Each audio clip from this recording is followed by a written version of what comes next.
Brazil की गोरी और भाजप की वोट चोरी इन दोनों से देश परेशान है. मला एक गोष्ट सांगा मित्रांनो, तुमच्या आमच्यासारखा सर्वसामान्य माणूस मतदार यादीमध्ये जर आपलं नाव नोंदवण्यासाठी मतदान केंद्रावरती गेला किंवा इलेक्शन कमिशनच्या ऑफिसमध्ये गेला, त्याला किती चकरा माराव्या लागतात? कधी आधार कार्ड नाही, कधी रेशन कार्ड नाही, कधी वास्तव्याचा पुरावा नाही, कधी फोटो आयडेंटिफिकेशन नाही. एवढ्या प्रकारे त्याला त्रास देण्यात येतो. त्याचं मतदार यादीमध्ये नाव नोंदवण्यासाठी त्याला एवढ्या वेळा चकरा माराव्या लागतात. माणूस कंटाळून जातो आणि त्या उलट ह्या मतदार याद्यांमधला घोळ आता समोर यायला लागलेला आहे. या देशभरामध्ये ब्राझीलच्या एका मॉडेलचा फोटो 20 ते 22 बूथवरती तिचा फोटोनी तिचं मतदार यादीमध्ये नाव नोंदवलं जातं. काही लोकांचं नाव ABCD EFG HI काही म्हणाले येईल ते नाव नोंदवलं जातं.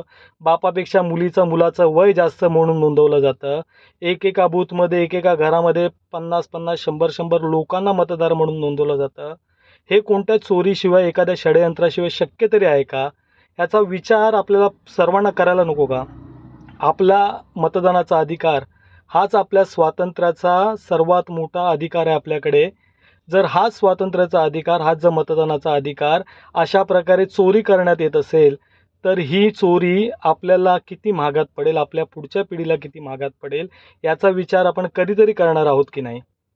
येणाऱ्या काळामध्ये आपल्याला कधीतरी विचार करावा लागेल, की चोरांच्या हातामध्ये सत्तेची चावी देऊन त्यालाच चौकीदारी करायला लावणं हे कधीतरी आपल्याला थांबवावं लागणार आहे मित्रांनो.